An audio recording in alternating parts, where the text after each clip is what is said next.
أيها الإخوة الكرام، السلام عليكم ورحمة الله تعالى وبركاته.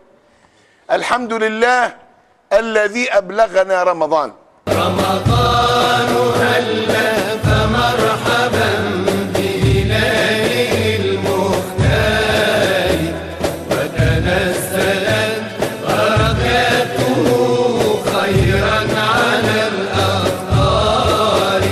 رمضان هلا فمرحبا بهلاله المختار، وتنزلت بركاته خيرا على الأقطار. وترى الليالي نورت بخلاصة القرآن، وترى المساجد رددت ذكر الإله الباري. وترى الليالي نورت بخلاصة القرآن، وترى المساجد رددت ذكر الإله الباري. رمضان يا شهر التقى يا موعد الأبرار. رمضان يا شهر التقى يا موعد الأبرار. رمضان هلا فمرحبا بهلاله المختار، وتنزلت بركاته خيرا على الأقطار. شهر الصيام فيك الرجاء برحمة القهار. رمضان يا شهر التقى. إن الصائم إذا صام أحس بالجوع، عند ذلك يحس بإخوانه من الجائعين طول العام، ونحن نأكل ونشرب، وهناك من الناس من يجوع طول العام. الدنيا غالية راهو ما نجمنيش نعيشوا، معناها يلزم يعملوا لنا حل يا ولدي. شنو لي الحوطة وندوروا ونخرجوا. الدجاج 3600 تو يزيد شي يغلى، معناها الدور تطلع. انا وحده من الناس نخدم معناتها نصور 220 كيفاش نعيش بيه. ما نقولكش قادسه في الدار، ما نكذبش عليك، نخدم لكن اش باش يعملوا لي؟ والله اللحم نراه بعيني عام 12 شهر ونتعدى.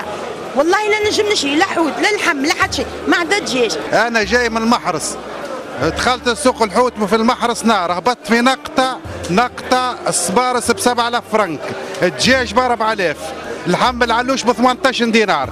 في نقطة جاي من المحرس بشوية، هبطت قلت على الأقل أنا صاحب عيلة ناخذي من سوق الحوت نتاع صفاقس، والله درت والتو لا خذيت شيء. ليش غالية؟ خرنيت ب 12 دينار، مش البحار كيف يبيع ب 11 و5 ويوصل للمستهلك ب 12 دينار. الحمد لله هذا فضل من ربي. تعبان تمشي شنو تسمي على الخريط نجر الخريط نتاع الشوا.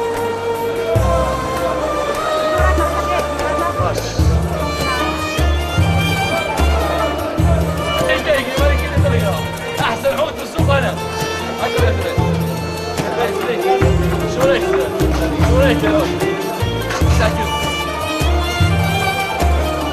يا ريس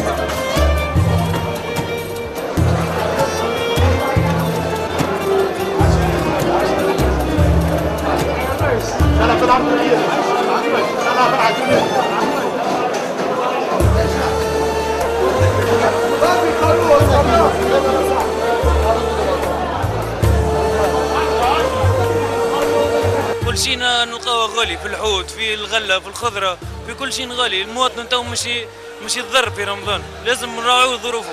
انا كل شيء نلقاوه على الاقل تو بحسب الثوره هذه اللي جات، لازم نرخصوا شويه في الاسواق، نعتبروا معناها المواطن نجيبه معناها كمصروفه كمعناها امكانياته وميزانيته في رمضان، لازم نراعيو ظروف المواطن. في بالي نعم في دوره في نجم الحيط نخرج بيدي في راسي برا. ليش؟ على الاسواق واكثر في اكثر سلعه من الريس خونا. ارى الشوابي كيفاش مستحمر السوم ورا كيف البومسكر كونجيليه واحد ورا السوم وكيفاش. بنوجه كلمه للشعب التونسي الكل، يا توانسه حبوا بعضكم، يا توانسه ارحموا بعضكم من اجل رايه تونس ومن اجل هذا الوطن. ببركه شهر رمضان نحبوا بعضكم يا توانسه الكل. والله من بعد الثوره السياحه جو شويه دخلاء من برا، صار شويه انتصاب فوضوي. التو الحمد لله كتشوف جيتوا المره اللي فاتت ريتوا الفوضى، عاودوا صوروا توا شوفوا كيفاش السوق تصلح نظاف ولا تبارك الله نظيف ياسر.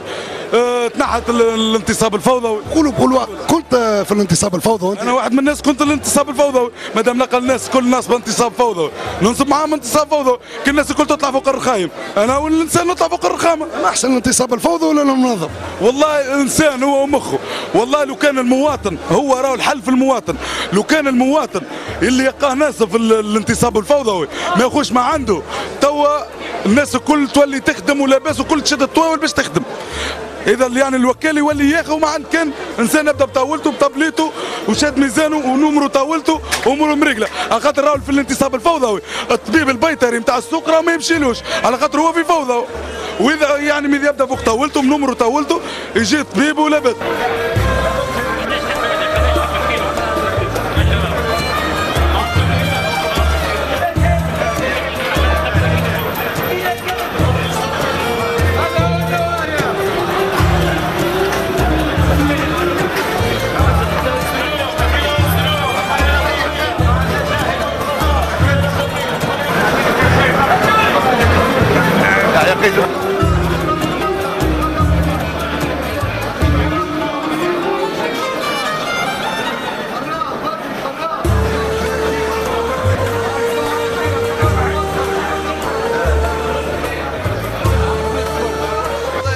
اليوم من الباب لقيته نظيف شويه. العاده الانسان وقت يدخل السوق يلزمو يشمر على سروال ومعناتها المية في كل بقعه، معناتها الانسان ما ينجمش حتى لا يدخل لا يخرج منه. اخر مره جينا زياره ميدانيه لسوق الحوت تشكيت من الاوساخ.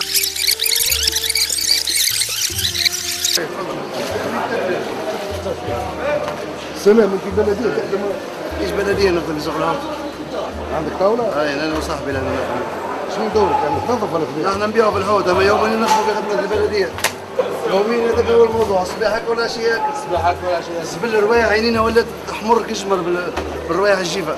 ياثر من على الحوت؟ ياثر على كل شيء، على الحوت وعلى العباد وعلى الكليونات، المواطنين ما عادش داخلين للسوق. ريحه كوليره قدام السوق وفي وسط السوق. ما عاد فما شيء ما براها. وتو في رمضان اش فما جديد؟ توا ابرك وين كنا وين صبحنا؟ السوق نظاف ولا يسهروا حتى الماضي ساعه نتاع الليل.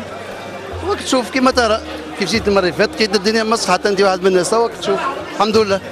يعني تو المواطن يجي ما ياخذ الحوت نظيف. تشوف انت كان السوق فارغ، نهار اللي جيتوا هذاك اليوم نصلي عم بيه مليان وعباد تاخذ وكل شيء موجود، الناس تخدم على رواحها والحمد لله ربي. سي فتحي، من البارح يعني فما عباد يعني تجندت لتنظيف سوق الحوت، كيفاش صارت الكيفيه هذه؟ كيفاش شنو اللي عملتوا بالضبط؟ بعد المداخله اللي عملتوها انتم لسوق الحوت بصدق تحسينا وتحست برشا مسؤولين واستمعنا بعد بالحق، ونشكروها التونسيه. ممكن احنا كنا قصرين شويه، عملنا اجتماعاتنا ووفقنا ربي باش ان شاء الله نكونوا في سيدي رمضان نعملوا الحمله هذه. والبارح انتم ماكم جيتوا وريتوا الحمله اللي عملناها وكانت حمله ناجحه، والحمد لله اليوم المواطن شاف حاجه اخرى، فرحان منشرح، وهذا المبتغى نتاعنا. ما عندناش مبتغى، تونس تعز علينا على الناس الكل، تونس عزيزه علينا الناس الكل، نحبوا تونس بكلنا. احنا بنطالبوا كان ما تكون الحاجه اللي تناسب المواطن، ويا رب ان شاء الله يكون راضي، نرضيوا المواطن حتى 70 80% ما تكونش، خاطر المستحيل صعيب. كان شويه ركود وكانت شويه ناس اكيد معناتها مش عارفه ايش تعمل.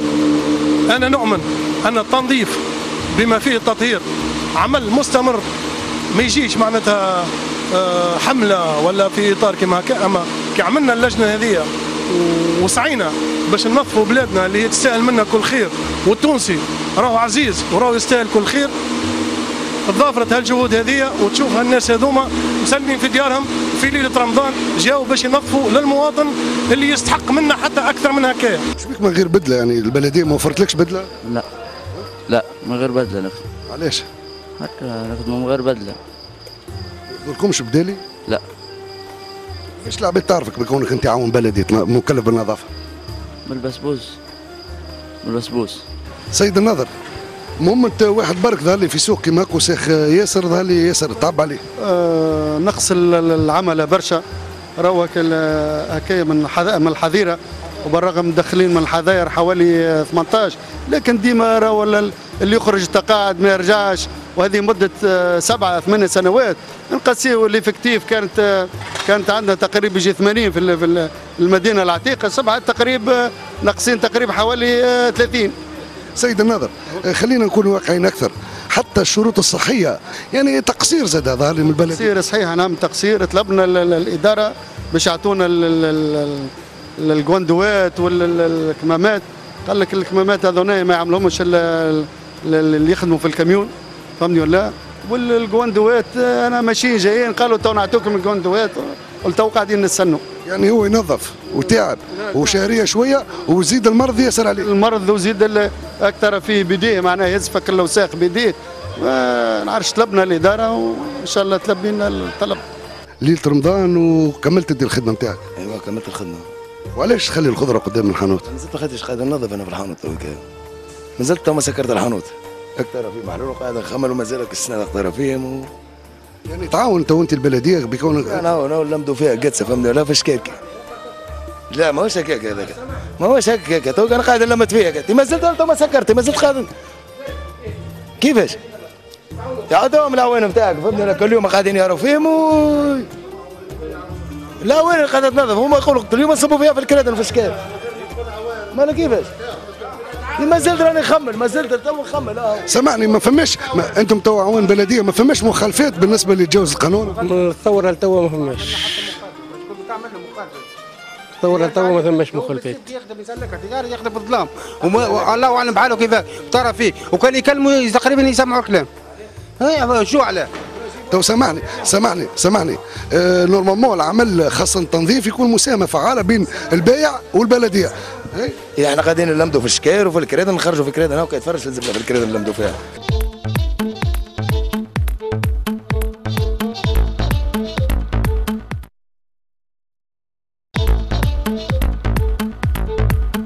اسعار السوق اخويا ديما سيدي رمضان، وداخل سيدي رمضان على الاول كل شيء اخويا خذ ديما رجع قويه، مش كان سوق الحوت الدجاج اليوم خذا نكزه. بالنسبه لرمضان السنه على حسب الاحصائيات الانتاج نتاع الدجاج مش يوصل ل 10,000 طرناطه تقريبا في شهر رمضان، هذا حسب الاحصائيات. بقى المشاكل اللي جاتنا توا كان قطاع التيار الكهربائي المفاجئ والنقص في المياه خلى الانتاج يضعف، وخلى وسيرتو بالاخص الايامات اللي جات فيها السخنه خلى نقص في النمو نتاع الدجاج، الشيء اللي خلى الدجاج معناتها مش ينقص شويه في رمضان نتيجه نقص النمو.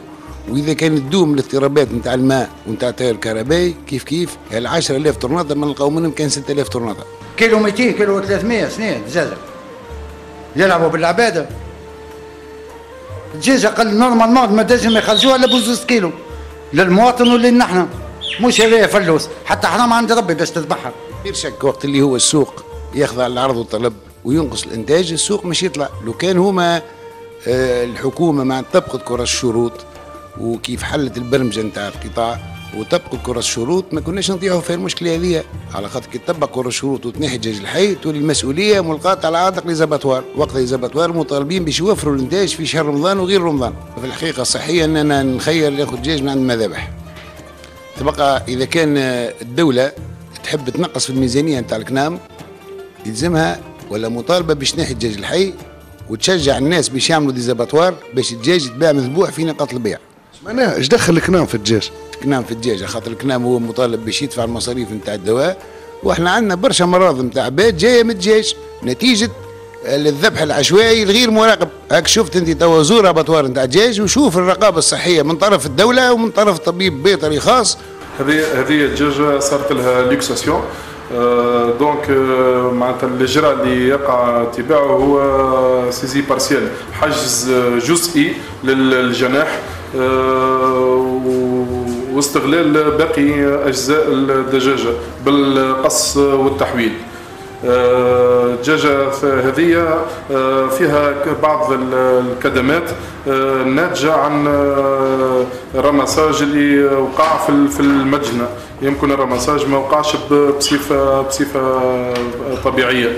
وشوف الامور الصحيه اللي يطبق فيها الاباطوار بحيث معناتها الدجاجه باش تخرج المواطن من الاباطوار المتعدى على 4 ولا 5 عمليات مراقبه لان وين ثم المشكل، بينما يمشي يشوف الدجاج الحي تو تشوف كيفاش يذبح الدجاج الحي وكيفاش جراثيم معناتها موجوده في السطل اللي يغطس فيه الدجاجه، ثم الماء هذاك فهمتوا لا مش يطيب في الكوكوت نتاع المراه مش ياكلوا الجراثيم الموجوده في الدجاجه هذيك. دونك كيفاش تقول لي انت الامراض ما تجيش؟ وزيد ثم حاجه ثانيه عندنا مشكل الريزيدو الفواضل نتاع الادويه في الدجاج. بالنسبه للفلاح المتعاقد مع لاباتوار معناتها مطالب بالقانون وبالعقد كونه يقص على الدواء قبل ب10 ايام من اللاباتاج، ولا يوخروا ايامات باش البطوار يهز السلعه نتاعو، على خاطر اذا كان المواطن اذا كان الفلاح يداوي في الدجاج نتاعو ويبيع في الدجاج ثم ريزيدو دونتيبيوتيك في الدجاجه اللي هو يضر المواطن. شنو الحلول حسب رايك سي صالح؟ الحلول هي ما ثماش 100 حل، هو تطبيق كرة الشروط بالنسبه لتوزيع الدجاج. كرة الشروط ويقضي بغلق نقاط البيع نتاع الدجاج الحي. باش يخدموا شكون باش يخدموا؟ شنو باش يخدموا؟ ما اللي باش نقاط البيع اذا تسكروا. هو في الحقيقه راهو احنا وصلنا باش نطبقوا كرة الشروط، مثلا الجنوب كامل سكروا الحوانت نتاعهم ولاو عملوا كونفيرسيون، كان يذبح كان يبيع في الدجاج الحي رجع خذا ماتريال ولا يبيع في المذبوح، موجود هذا معناتها قبل الثوره تقريبا مازالت كان صفاقس ما تبقاش كرة الشروط تقريبا هكا، لكن بعد الثوره ولاو الحوانت قابس ومدنين وجرجيس كل ولا يخدموا في الحي، الناس كلها تخدم في الحي، رجعنا كما كنا قبل. نحب كل شيء مذبوحه قدامي باش نشوفها. تحس الدجاجه وقت توصل المواطن نظيفه وقت تذبح قدامك؟ تذبح قدامي نحسها نظيفه، نراها بعيني نظيفه. ما تشريش يعني دجاج ديريكت يعني حاضره؟ لا ما شريتش، نشري كان من هنا مذبوح. الهدف الرئيسي نتاع العمل نتاعنا هو توفير منتوج ذو جوده، وتوفير منتوج ذو جودة عالية في صحيا خاصة، والمحافظة على صحة المستهلك هي الغاية متاعنا. دونك العملية هذه تتطلب مجهودات كبيرة أول حاجة، وثاني حاجة مراقبة صحية في كامل الجزئيات من عملية شحن الدجاج من المجنة، عملية نقله حتى عملية الذبح نتاعو، عملية تحويله وقصه، وعملية الخزن نتاعو، ومن ثم من بعد هي عملية البيع نتاعو. يمكن حتى البرنامج نتاعكم الحالي يمكن مش يساهم مساهمة فعالة في تحسيس المواطن المستهلك وتحسيس الرأي العام بالجودة العالية اللي قاعدة متوفرة في المذابح. قطاع الدواجن أول حاجة العملية الأولى اللي نبدأ بها تعليق الدجاج الحي. ثم نقطة هامة ياسر اللي عديناها هي في المجنة قبل رفع الدجاج يلزم قطع العلف عليه 5-6 ساعات قبل الرفع نتاعو، وبعد بور كالمي معناتها باش يركح شوية الدجاج ما يبداش يتحرك ياسر وكل شيء. ثم معناتها الماء فيه شوية كهرباء باش يركح الدجاج، وبعد يوقع الذبح. مع العلم أن الذبح 100% في المذبح هذا اللي تابعنا أو المذابح الأخرى في الجمهورية التونسية الكل الذبح على طريق اليد باليد معناتها ماهوش بالآلة. وبعد يهبط في الماء السخن، الماء هذا درجة حرارة بالطبيعة حسب الحجم وسيرتو فرق ما بين الدجاج والديك الرومي ما يقارب 52-53 درجة حرارة نتاع الماء. وبعد يتعدى للآلات نتاع التريش، الآلة الأولى والثانية والثالثة، وبعد هذا يتعدى التنظيف الأخير معناتها باليد بعد ما وقع التريش كل شيء، وتنحى الراس نتاع الدجاجة بالطبيعة. بعد هذا يتعدى قصان السخين ليبات نتاع الدجاجة، وبعد قصان ليبات ثم شوية الغسيل بالماء الدوشاج الأول غسيل بالماء، وبعد يتعدى الماكينة اللي تحل البطن نتاع الدجاجة هذه آلية ماهيش يدوية. وبعد الماكينة هذه الآلية اللي تحل الدجاجة اسمها اوفروز يتعدى للآلة اللي تخرج الأمعاء ليفيسيروز، هذه تخرج الأمعاء، وبعد يتنحاو تنفصل الكبد عن بقية الأمعاء والقانوصة بصفة يدوية. وبعد عندنا ماكينات هما اللي ينظفوا القانوصة معناتها آلية، وعندنا الماكينة اللي تنحي الجابو هذا نتاع العلفة اللي أقرأ المكان الأول العلف يتنحى آليا، وبعد تتعدى على التابي تتعدى للصالة تشيح الدجاج بالهواء البارد. وهذه النقطة هامة ياسر، المرحلة هذه هامة ياسر. علاش؟ على خاطر وقت اللي يتشيح يتنحى الماء نتاعو الدجاج يولي شايح بالهواء البارد، وقت مدة الصلاحية نتاعو تنجم تستمر الى 6 7 ايام من غير حتى مشكله. وبعد يقع القبول، وبعد حسب التوزيع نتاع المذبح فيه كميات تتعدى كامله، وفيه كميات يقع القص معناتها نقولوا في خضر دجاج وصدر دجاج وكل شيء، وفيه كميات مواد تتعدى للتحويل. في تحويلات يعني حسب الحاجيات بالطبيعه وحسب المواد ليزارتيك اللي يخدم المذبح هذاك، معناتها كيما نقولوا احنا الجامبون والسلامي والكفته، وفيه كميه اخرى تتعدى للتفويح، معناتها يا اما دجاج كامل هكا البولي روتي ولا المشوي، ولا فيه مواد يتغلفوا بالشابلير وكل شيء. المواد هذوما هذا حسب القام نتاع المذبح شو المواد اللي يخدموهم في القام نتاعو. وبعد يوقع تحضير الطلبيات نتاع الحرفاء، وبعد فيه معناتها البارتي نتاع الليفريزون، كل حليف معناتها عنده الكميه نتاعو، يوقع الشارجمون نتاعهم العبايه نتاعهم في شاحنات خاصه لتوزيع المواد هذه، يعني خاصه يعني شاحنات مبرده. ثم نقطة مهمة للمواطن التونسي اللي يحبذ كونه يفهمها بالكدا، بالنسبة للدجاج المذبوح عن طريق المذابح، المواطن التونسي ياخذ من نقطة البيع كيلو لحم معناتها صافي، السعر نتاعو كما نقولوا حاليا 5500، ولكن كي يمشي يتجه نقطة بيع عشوائي ولا ذبح عشوائي مش يوزن له دجاجة كاملة بريشها بمصارنها حية، ومش يلقى الكيلو ب 3500. فهمني كي يجي يعمل عملية حسابية مش ياخذ لحم صافي، مش يلقى هو يخرج 68%. 68% هذيك كي يعمل عملية حسابية المواطن مش يلقى روحه يجري في كيلو اللحم ب6 دينارات. دونك بالرغم كونه غير ما فماش مراقبة صحية، دونك حتى ماديا بالنسبة للمواطن التونسي كي يتجه لنقطة بيع من اللي تابع المذابح مش يتكلف له حتى ماديا أرخص. دونك هي عملية ممكن ما تظهرش بالكدا، لكن كيف يركز فيها المواطن التونسي مش يلقى كونه ماديا مش يلقى روحه خير من يشريها من الدجاج المذبوح عشوائي. دونك بالرغم كونه مشاكل صحية اللي يحكيوا عليها الزملاء معناتها ويعرفوها.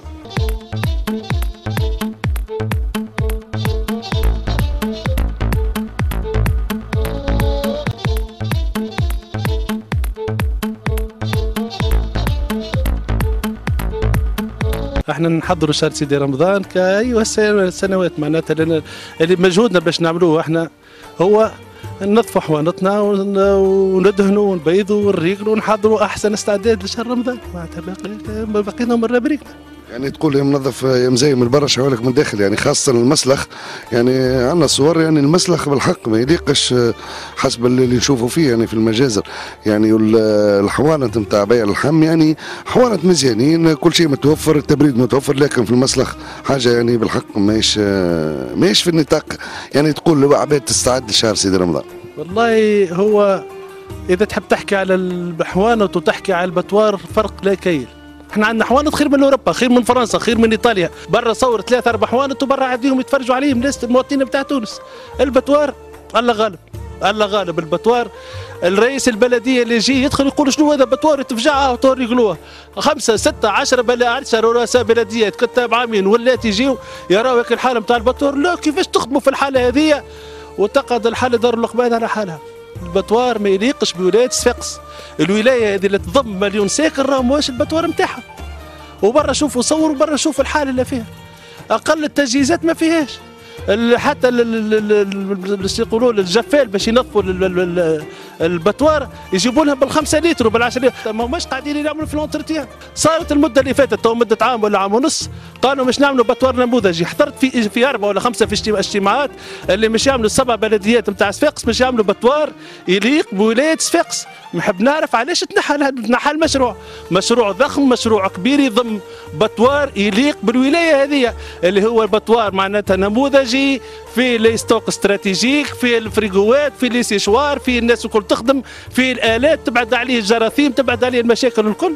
نتساءل انا علاش المشروع هذا يتنحى. المسؤولين اللي مش موجودين نهائيا بالمسلخ بالمسالخ الكل، مش حتى كان بالمسلخ، حتى انك تعمل محاضر جلسات ولا تعمل جلسه مع اي مسؤول كان من البلديه عمره ما يلبي الطلب هذاك، بما فيه ما احنا تو الحاويات نتاع التنظيف العلوش يا ما عملنا مطالب يا ما عملنا مضربات ما صارش للتو. الماء نقص الماء، الدواور البقري شفتوهم كيفاش في القاعه يتعفص عليهم البقري والمواطن وبعد يتغسلوا ويخرج للمواطن. الحاويات ما يبداو مش موجودين وتفرت العلوش في القاعه، هيك الجراثيم تاع القاعه وين تطلع؟ مش تطلع للعلوش. ديما المواطن معناها المضرر الوحيد هو المواطن. الحم باهي والحم سمح، اما ما يوصل لك اللحم الا تروازيام كاتريام من القشاره ومن الواحد. العلوش يوصل لك ب 17 والبقري يوصل لك حتى الهبره ب 16. علاش؟ على خاطر ثم هذاك ياخذ العجل يقوم 3 نتاع الصباح ويبيعوا لهذا وهذا يبيعوا لهذا. تغلى السلعه وتولي المواطن تقعد ياخذ ب 15 ياخذ ب 17,000. ثانيا هنا سلطت معناها نتاع البطوار، انا كعامل في المسلخ البلدي تو عندي 40 سنه نعرفهم من بوه وبوه وبوه وبوه. كانت العباد هذا المسلخ هذا كان يوكل العباد الكل. تو ولا دخلت فيها اللي هذه خدم في مخه حتى من البلديه اللي هي معناها مسؤوله على البطوار. التجهيزات هذه ما توصل لك حتى شيء. الحمد لله مازال عندنا فيترينير يعدي على السلعه وتخرج لك لاباس عليها. ايش معناها ايش تقصد يعني؟ معناها مقصرين في البطوار هذا، مقصرين المسؤولين والاحاطه بجميع الحوايج. 11 قشار ياخذ لي معناها العجل ويبيعوا لي ناخذ بعد 3 مرات. لا ما يكونش اخلاص ويكونش عباد مسؤوله وتعس على البطوار. عليها ما ثماش عباد تعس هنا على البطوار وتصلح التري وتصلح الشيشمه. البنيه التحتيه الكنارات هنا وكان تراهم كيش يسيبوا الريحه واللحم. ترضى كنار يسيب الريحه واللحم بجنبه واش تعدى. احنا 17 سنه ندفعوا في 50 فرنك على كل كيلو لحم ب 50 فرنك سبيسيال للمجمع المهني للحوم الحمراء. هذا قوس نحبوا نفتحوه ونحبوا يقولوا لنا فلوسنا وين مشات. 50 فرنك احسبهم الاف الطرانط ملايين الطرانط مع ولايه صفاقس. كل كيلو لحم يدوزن في البطوار الززار يدفع لي 50 فرنك تمشي للمجمع المهني للحوم الحمراء. قالوا تو نرجعوا بها بالفائده للبطوارات للفلاحه نساعدوا بهم الفلاحه نساعدوا بهم باش يعطيهم العلف نساعدوا باش في الازمات كيما توا كي يبدا اللحم غالي وفي الازمات كي يبدا اللحم مثلا فما ثوره ولا فما فيضانات ولا فما جفاف المجمع المهني للحوم الحمراء يعمل تدخل ولذا لا سبيل اليه ما فما منه حتى ما عمل لنا حتى التدخل. واذا حب واحد يواجهني يتفضل. سلمونجي شو الاسباب اللي خليتوا يعني المحلات تسكرت النهار ذا اللي في رمضان؟ لا ما هيش تسكرت الواحد. احنا مرعنا اللي عندنا احنا اتفاقيه وعندنا مشروع معناتها مع الدوله وانا حررنا الاسعار حره عرض وطلب. فهمت؟ مرعنا ليله رمضان يكلمونا يقولوا لنا راهي فما تسعيره ما شكون عملوها ما نعرفوش ما شكون عملوها. فما قطاع احنا مهنيين. انا نمثل القطاع انا رئيس نقابه في الغرفه الجهويه ما حكاو ما حتى واحد على شنو الباز شنو الاسس الحوايج اللي عملوا عليهم باش يقولوا اللحم ب 14,800. احنا دخلنا البطوار نخاول اللحم ب 18,500 وب 19 دينار. هو يجي يقول لي علق 14 دينار و800. كيفاش انا ماشي نبيع اللحم؟ مش نولي نتعارك انا والكليون ولا الاقتصاد. ماذا بيا نار انا الكليون كيف نتاعي يجي يقول لي راهو سعر اللحم ب 14,800. اش ماشي نرجع عليه؟ اش ماشي نتكلم معاه؟ كيلو اللحم انا ب 18,500. احنا دخلنا الاول نهار ثاني نهار ثالث نهار كليونات نتاعنا نتكلم فينا في التليفونات يا خويا اخدموا نحبوا اللحم الباين نحبوا اللحم السمح. اش ماشي نتكلموا معاهم احنا؟ اش ماشي نرجعوا عليهم؟ مش نرجعوا عليهم بقينا ما نرجعوا عليهم احنا اليوم صبحنا مش نخدموا شويه خذينا الحمراء احنا ب 18 دينار خذيناه ومش ما سمعناها ما نجمناش ناخذوا. اليوم خذيناه ب 18 دينار ومش نخدموه رافع مرضنا ب 18 دينار. معناها ما تحبوا تسكروا اللحوم تسكروهم الله يبارك ما عندنا حتى ذنب احنا. كانت تجيبوا لنا احنا سلعه ب 14,800 نخدموها طول رمضان ب 14 دينار و800 وشي ما نصوروا فيها حتى دوروا ما حاجتناش نخدموها مجانا. سلعة الحاكم قال لك الكونجيلي لا فما لا كونجيلي لا عاد شيء. احنا كيفاش نحبنا نخدموا؟ يجي في ليله ونهار يقول لك احنا كنا نعرفوا حتى تسعيره هبطنا قبل جمعه 10 ايام جينا رئيس النقابه نتاعنا ياسين مونجي عندك تسعيره؟ قال لا احنا ما عندناش تسعيره راهو وما جينا حتى شيء وما تكلموش معنا حتى كلمه. شكون هبط التسعيره هذه؟ قال الله اعلم.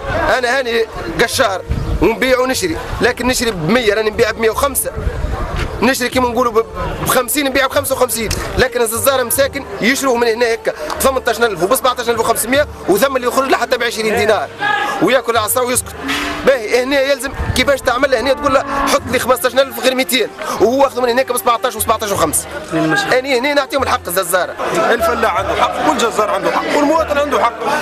باش ترجع الامور هذه يلزم ينقص العلف. تو الناس كلها تولي تربي والاسعار تاع اللحوم تعبت شويه. فهمت؟ والتهريب عنده دور صحيح. يا اخي هذاك هو الناس تخدم على روحها. ها تعبت شويه العلف وكل شيء والناس كلها تتفرهد ثم كان خير بحول الله. نعرف انا علم اليقين المديرين العامين والمديرين الجهويين والناس الكل عملت الابحاث نتاعها ويعرفوا اللحم ب 18 وب 18 ونص وب 19 وب 20 دينار ويعرفوا الاسباب. انتم نذكروها الاسباب ولا ما نذكروهاش راهو نذكروها ما فما حتى مشكل. شهر رمضان هذا يتزامن مع شهر الصيف مواطنين بالخارج موجودين لهنا. ميسره نتاع العلوش ماهيش ميسره العلوش يجي كان في ربيع يقول توا مع التهريب تكلمنا عليه 5000 مره لا سبيل اليه ما فماش. هذا قال لك احنا قاعدين شادين في الديوانات شادين في الواحد لا اله الا الله محمد رسول الله قاعدين كاميونات الله قاعده تخرج كيفاش تخرج ما نعرفش انا.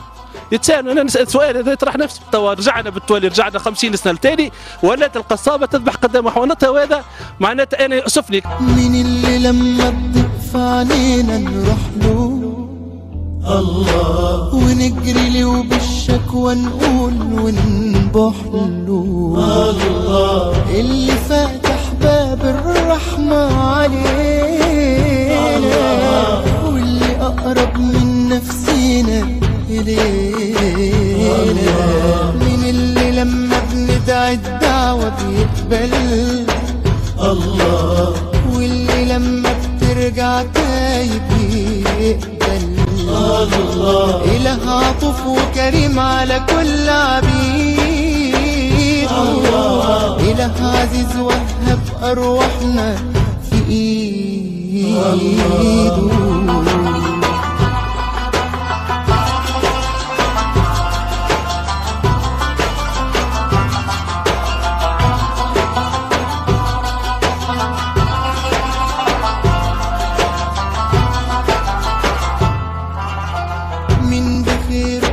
الطير والنملة الله واللي خلى بالنادين معاملة الله اللي اسمه رحيم ورؤوف في كتابه الله اللي اسمه عفو غفور في حسابه الله من خلقنا ونعمه علينا كتير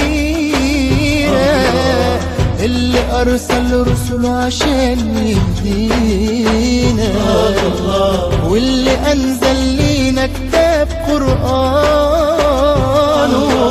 وكل لحظة بيملى الدنيا أذان.